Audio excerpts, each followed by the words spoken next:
तो good morning दोस्तों। हम लोग पढ़ रहे थे भाषा, और भाषा का मैंने बोला था एक प्रैक्टिस सेट भी हम लोग करेंगे। तो उसका प्रैक्टिस सेट आज स्टार्ट करते हैं, जो कि PYQ है सारे, ठीक है। तो लीचू किस भाषा का शब्द है?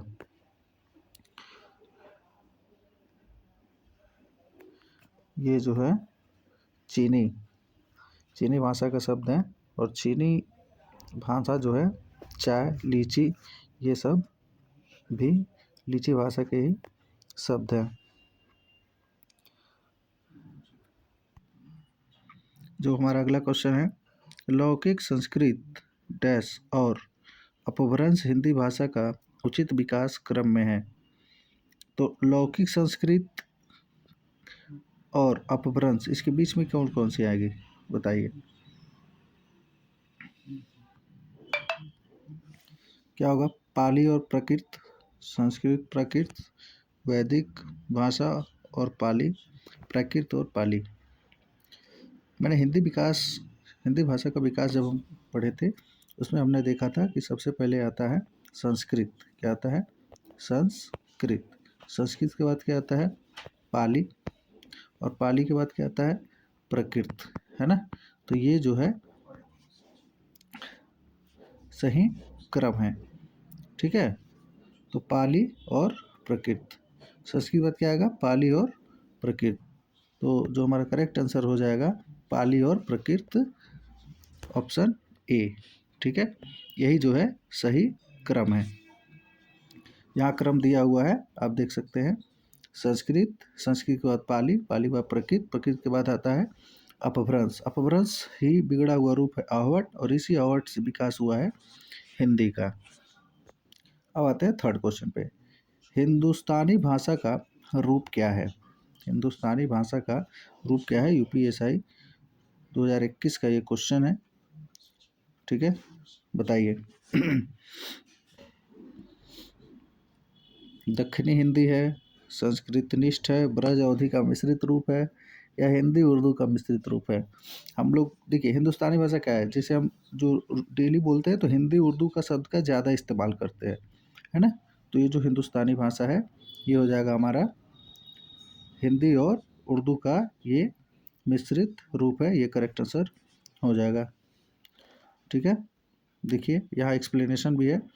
हिंदुस्तानी भाषा हिंदी व उर्दू दोनों की बोलचाल की भाषा है। इसको देवनागरी, अरबी या फारसी किसी लिपि में भी लिखा जा सकता है। याद रखिएगा, इसको देवनागरी, अरबी या फारसी किसी भी लिपि में लिखा जा सकता है। किसको? हिंदुस्तानी भाषा को, ठीक है।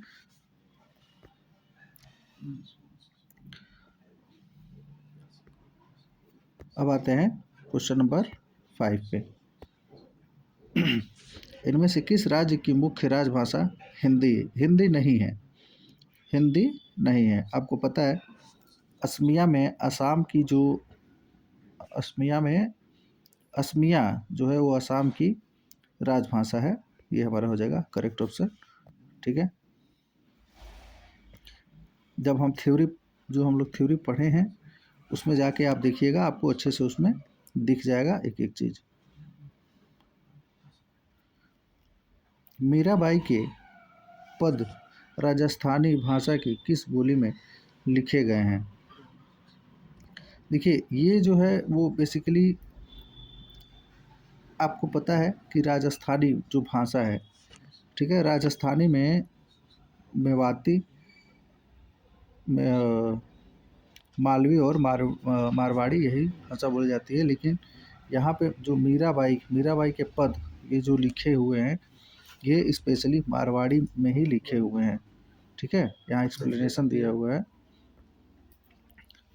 कि मीरा के पदों में राजस्थानी ब्रज व गुजराती का मिश्रण पाया जाता है। देखिए ना, राजस्थानी ब्रज व गुजराती का मिश्रण पाया जाता है। मीराबाई के अधिकांश पद राजस्थानी की मारवाड़ी भाषा में, देखिए स्पेशली क्या है यहाँ टारगेट किया हुआ है? मारवाड़ी, जिसे मैं बोल रहा था, ठीक है ना, मारवाड़ी, ठीक है। मैंने बोला था ना मारवाड़ी, मारवाड़ी का क्या हो जाएगा MRP, क्या हो जाएगा MRP। मैंने भी बताया था इसका ट्रिक क्या है, MRP। MR से हो जाएगा मारवाड़ी और P से हो जाएगा पश्चिमी राजस्थान। ठीक है।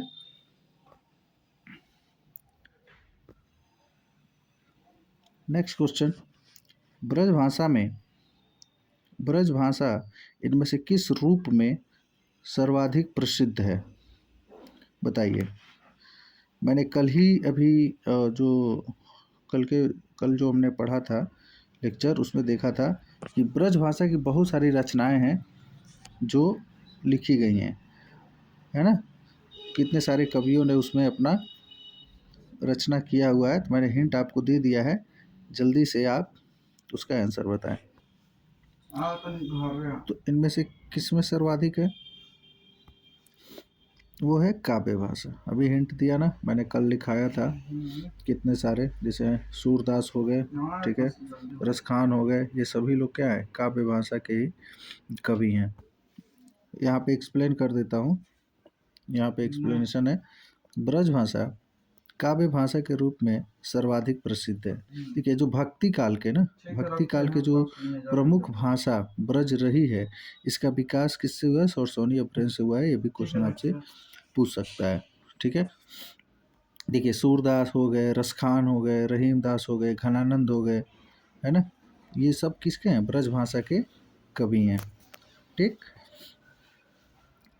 अब आते हैं अपने नेक्स्ट क्वेश्चन। अपभ्रंश का काल कौन सा है, अपभ्रंश का काल कौन सा है, बताइए।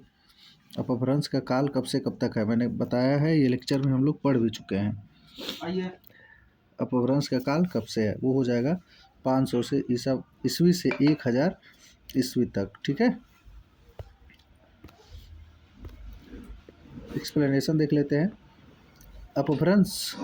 अपभ्रंश आधुनिक भाषाओं के उदय से पहले ही प्रमुख भाषा है। इसका काल प्राकृत व आधुनिक भाषाओं के मध्य है। अपभ्रंश भाषा का काल 500 ईस्वी से 1000 ईस्वी तक माना जाता है। ठीक है, थ्योरी आप पढ़े होंगे तो बहुत अच्छे से आप यहाँ रिवीजन कर पा रहे होंगे। इनमें से कौन सी भाषा भारूपी भाषा परिवार की शाखा है, बताइए। भारूपी भाषा परिवार में कौन कौन सी आती हैं, क्या आर्मेनी आती है, अंडमानी आती है, द्रविड़ आता है, या बुरुशकी आती है। तो आर्मेनी हमने पढ़ा है ना, भारूपी भाषा परिवार में आर्मेनी पढ़ा है ना, आर्मेनी तिब्बती वाला, हाँ, तो ये यही है। ठीक है, आइए इसका डिटेल देख लेते हैं। आर्मेनी भाषा हिंदी यूरोप भाषा परिवार भारूपी भाषा परिवार की भाषा है, जो कि मेसोपोटामिया तथा काक्स की मध्यवर्ती घाटियों और काले सागर के दक्षिण पूर्वी प्रदेशों में बोली जाती है। ठीक है, ये देखिए, ये बहुत ही इम्पोर्टेंट है।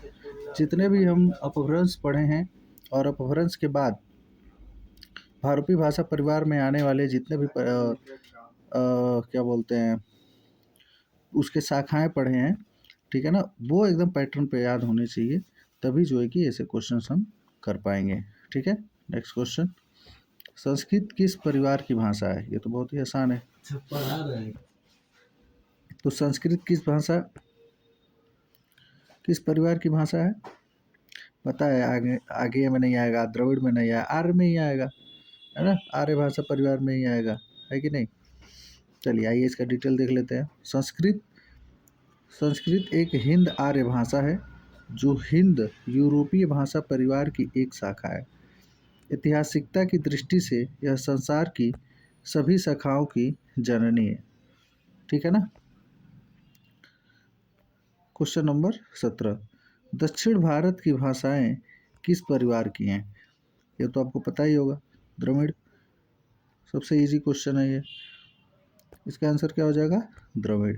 ठीक है, देखिए एक्सप्लेनेशन, दक्षिण भाषा की भाषाएं कौन कौन सी भाषाएं, तमिल है, तेलुगु है, मलयालम है, कन्नड़ है। ये 4 इंपॉर्टेंट भाषाएं हैं। तमिल, तेलुगु, मलयालम, कन्नड़ ये द्रविड़ भाषा परिवार की भाषाएं हैं।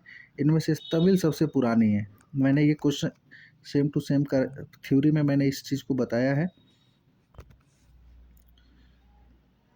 तुलसीकृत विनय पत्रिका की भाषा कौन सी है? ठीक है, देखिए सिर्फ विनय पत्रिका ही एक ऐसी है जो ब्रज भाषा में लिखित है। बाकी तुलसी और भी बहुत सारी हैं, लेकिन ये जो का वाला है ना, एक जैसे ट्रिक है, ठीक है, मैं उसको बताता हूँ। जिसके लास्ट में वली होगा, क्या होगा? वली, वो ब्रज भाषा में लिखा है। जैसे दोहावली, गीतावली है ना, ये सारी कृष्ण वली, ठीक है, कृष्ण गीतावली, ये सब किस में लिखी है? तो ब्रज में लिखी है। देखिए विनय पत्रिका तुलसी रचित एक ग्रंथ है जो ब्रज भाषा में रचित है। जैसे यहाँ विनय पत्रिका में विनय के पद हैं। विनय पत्रिका एक नाम राम विनयावली भी है। देखिए इसका भी नाम विनयावली भी है, लेकिन विनय पत्रिका पे है तो विनय पत्रिका कहते हैं। विनय पत्रिका में 21 रागों का प्रयोग हुआ है। विनय पत्रिका का प्रमुख रस शांत रस है। ये पूछ सकता है, ये क्वेश्चन पूछ सकता है कि विनय पत्रिका शांत रस से संबंधित है। नेक्स्ट क्वेश्चन, प्राकृत किस परिवार की भाषा है? प्राकृत किस परिवार की भाषा बताइए? क्या ये द्रविड़ में आएगा, सैमेटिक में आएगा, आग्नेय में आएगा? नहीं, किस में आएगा? ये आर्य भाषा परिवार में आएगा। ठीक है ना, प्राकृत किस में आएगा? आर्य भाषा में। संस्कृत भी इसी में आएगा, है ना, संस्कृत भी इसी में आएगा। ठीक, नेक्स्ट क्वेश्चन एक्सप्लेनेशन है, देख लीजिए। प्राकृत एक इंडो आर्य भाषा है। क्या है? इंडो आर्य भाषा है, जो भारतीय उपमहाद्वीप में 300 ईसा पूर्व से 8वीं शताब्दी तक बोली जाती है। क्वेश्चन नंबर 23, राजस्थान की राजभाषा कौन सी है? बताइए, राजस्थान की राजभाषा कौन सी है? बहुत लोग गलत करेंगे इसको, लेकिन ये बहुत ही इंपॉर्टेंट है। ये इंपॉर्टेंट है, ये किसी ना किसी शिफ्ट में मिलेगा। ऐसा ही क्वेश्चन रिपीट भी होता है। बताइए तो कौन सी है? राजस्थानी है ना? हाँ, 100% सही, एकदम सही जवाब, 7 करोड़। गलत, राजस्थानी नहीं होगा, इसका करेक्ट आंसर होगा हिंदी। ठीक है, तो राजस्थान की राजभाषा क्या होगा? हिंदी। राजस्थान की राजभाषा हिंदी है। संविधान की 8वीं अनुसूची में दी गई 22 भाषाओं में से राजस्थानी भाषा शामिल नहीं है। अब समझ में आई बात? जैसे राजस्थानी हो गया, ये नहीं है, ये याद रखिएगा कि 22, ये जो 22 भाषाएं हैं इसमें राजस्थानी भाषा नहीं है। ठीक है, पंजाबी भाषा पंजाब और गुजराती भाषा गुजरात। क्वेश्चन नंबर 25, पाली भाषा का संबंध निम्न में से किस साहित्य से प्रमुख रूप से जुड़ा हुआ है? बताइए। आपको बताए थे ना हिंदी विकास में, तो संस्कृत, उसके बाद पाली, फिर प्राकृत। तो जो पाली था वो था बौद्ध धर्म, और जो प्राकृत था वो था जैन धर्म। ठीक है, ये थ्योरी में हम लोग पढ़ चुके हैं। तो पाली किस में आ जाएगा? हमारा बौद्ध धर्म साहित्य से संबंधित है, सही आंसर हो जाएगा। बहुत इजी क्वेश्चन था ये। देखिए बौद्ध साहित्य कौन कौन से हैं? जो बौद्ध साहित्य भी पाली भाषा में लिखे गए वो पूछ सकता है, तो वो है त्रिपिटक और दीपंसक। ठीक है ना, वो आप दिमाग में अपने रखिएगा। ठीक है, नेक्स्ट क्वेश्चन क्या है? हिंदी भाषा कौन सी लिपि में लिखते हैं? पूरी दुनिया जानती है, तो बच्चों वाला सवाल हो गया। देवनागरी लिपि में लिखते हैं। ठीक है, तो देवनागरी को हम लिखते हैं, हिंदी को लिखते हैं देवनागरी लिपि में। ठीक है, गुरुमुखी किस में लिखते हैं? गुरुमुखी में किसको लिखते हैं? पंजाबी भाषा को। ठीक है, वैसे कौन सी भाषा द्रविड़ भाषा है? बताइए। बांग्ला, मराठी, उड़िया, तुलु, बताए। क्या मराठी है? मराठी है? मराठी और तुल्लू में ही कंफ्यूजन हो रहा होगा। बताइए।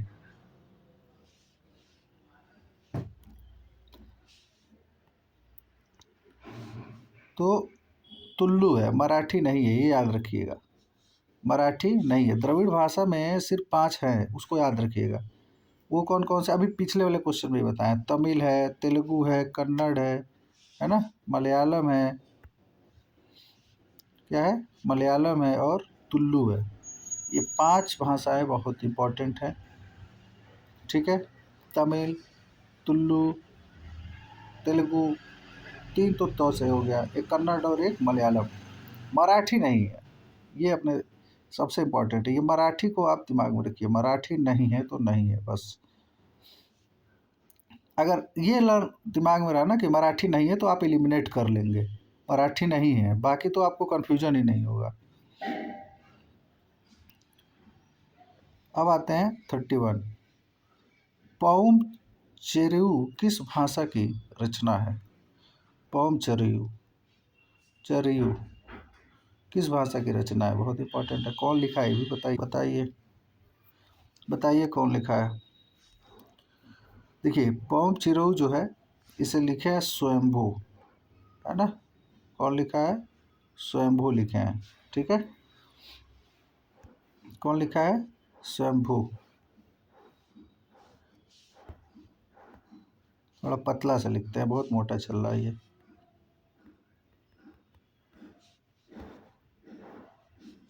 कौन लिखा है? स्वयंभू। ये क्या हो गया भाई, चल क्यों नहीं रहा,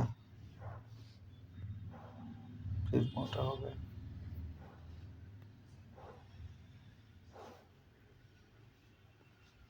चलो इसी से लिखो, बाद में देखेंगे। स्वयंभू, ठीक है ना।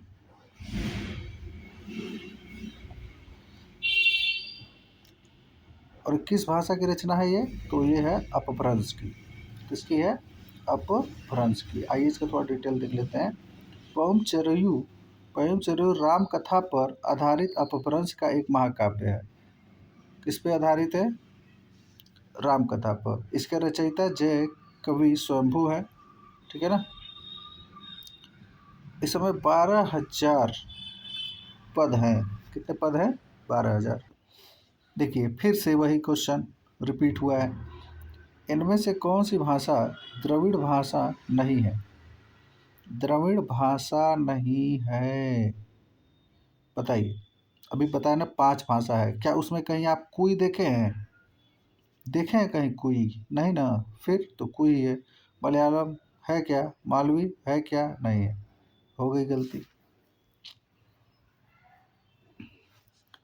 इसीलिए कहते हैं एलिमिनेशन आना चाहिए। एलिमिनेशन नहीं अगर आप कर पाएंगे तो नहीं कर पाएंगे, ठीक है। देखिए द्रविड़ भाषा परिवार की शाखाएं, परिवार की भाषाएं तमिल, तेलुगु, कन्नड़, मलयालम और तुलु आदि हैं, जबकि मालवी द्रविड़ परिवार का भाषा न होकर इस पर राजस्थानी भाषा का सर्वाधिक क्या दिखता है? वो दिखता है। तो कोई तो होगा, कन्नड़ होगा क्या? मालवी है? मालवी है, आपको पता है ना मालवी राजस्थान की है, तो फिर आप कोई पे क्यों गए? हाँ मुझे दोस्त दोगे, जो सर कह देंगे वो सही हो जाएगा, अपना दिमाग नहीं लगा सकते।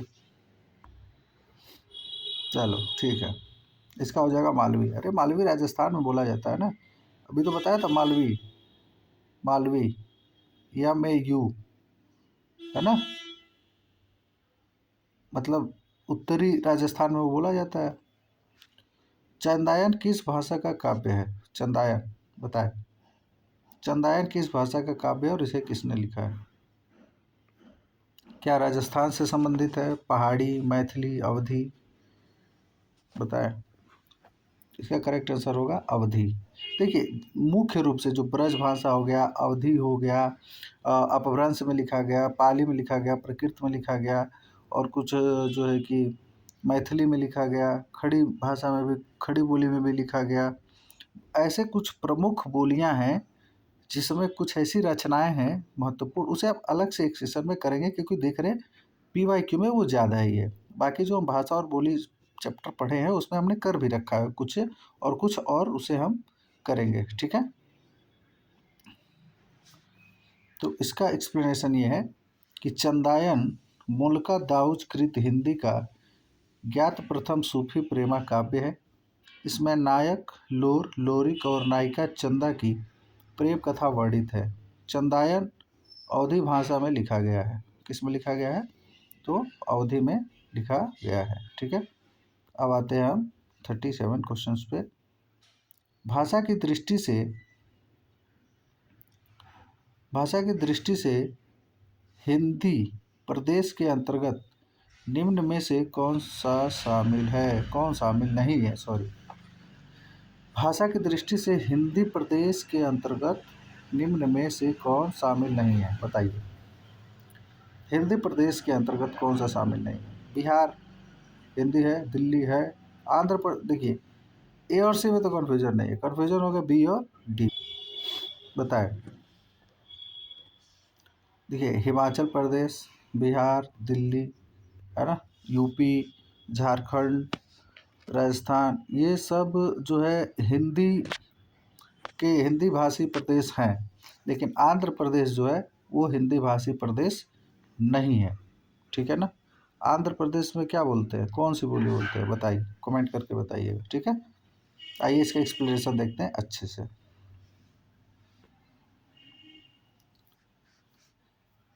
क्या है? भाषा की दृष्टि से हिंदी प्रदेश जिनमें हिंदी भाषा को राजभाषा के रूप में स्वीकार किया गया है उनके नाम है यूपी है, बिहार है, झारखंड है, मध्य प्रदेश एमपी, उत्तराखंड, हिमाचल प्रदेश, छत्तीसगढ़, राजस्थान, हरियाणा और दिल्ली है। ठीक है, ये प्रमुख रूप से है। आंध्र प्रदेश भाषा की दृष्टि से हिंदी प्रदेश के अंतर्गत शामिल नहीं है। यही नहीं, और भी तमिलनाडु हो गया, जो द्रविड़ वाले हुए ना क्षेत्र, द्रविड़ भाषा के अंतर्गत आते हैं वो सारे। ठीक है,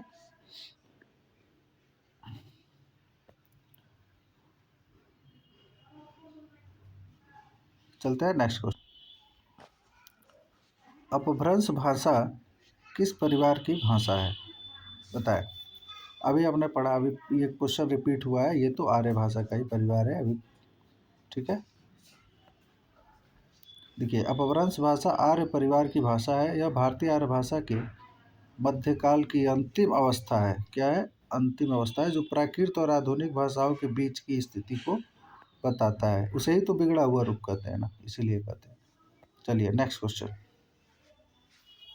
हिंदी इनमें से किस भाषा परिवार के अंतर्गत आती है? अभी देखिए, ये भी रिपीट हो गया। ये है भारोपीय। किस में आती है हिंदी? भारोपीय। द्रविड़ में आएगा नहीं, चीनी तिब्बती में आएगा नहीं, अष्टरिक में आएगा नहीं, भारोपीय में आएगा। भारोपीय भाषा परिवार है कि नहीं? हम पढ़ ही रहे हैं भारोपीय भाषा परिवार पूरे सिलेबस में। देखिए, भारोपीय भाषा परिवार में एग्जाम्पल मैंने लिखाया था बहुत सारे। भारोपीय भाषा परिवार के अंतर्गत कौन कौन सी भाषाएं आती हैं? अंग्रेजी, रूसी, प्राचीन, फारसी, हिंदी, पंजाबी, जर्मन, नेपाली आदि शब्द हैं। यह समूह भाषाओं का सबसे बड़ा परिवार है। इसमें मैंने बताया था ना 73% भाषाएं प्रयुक्त है और आती हैं। ठीक है, ये इंपॉर्टेंट है। भाट भाषा इनमें से किसे कहा गया है? बताएं। तो भाट भाषा किसे कहा गया है? देखिए, भाट भाषा है कहाँ का? ये राजस्थान में प्रयुक्त होता है। ठीक है, और इसे डिंगल भी कहते हैं। क्या कहते हैं? डिंगल भी कहते हैं। आइए इसका एक्सप्लेनेशन देखते हैं।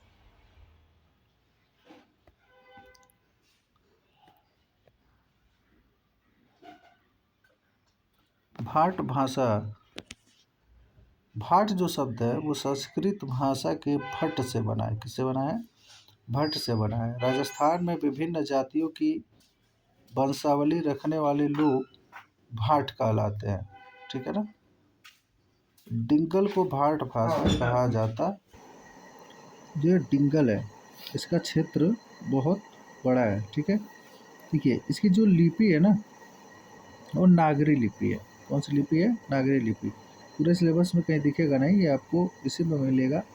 ठीक है, तो जब क्वेश्चन हम करते हैं तो उसमें एक एक चीज़ आता है। ये सब PYQ ही है। हाँ, डिंगल का उपयोग, देखिए इसका क्षेत्र क्या क्या है? राजस्थान, गुजरात, गुजरात का कुछ कच्छ जिला, मालवा और सिंध सहित आसपास के क्षेत्रों में किया जाता है। ठीक है, तो आज के लिए इतना काफ़ी है। इसका एक और सेशन होगा जिसमें 40 क्वेश्चन और होंगे, फिर वो सारे PYQ ख़त्म हो जाएंगे। ठीक है, तो आज के लिए इतना ही। जय हिंद, जय भारत, नमस्कार।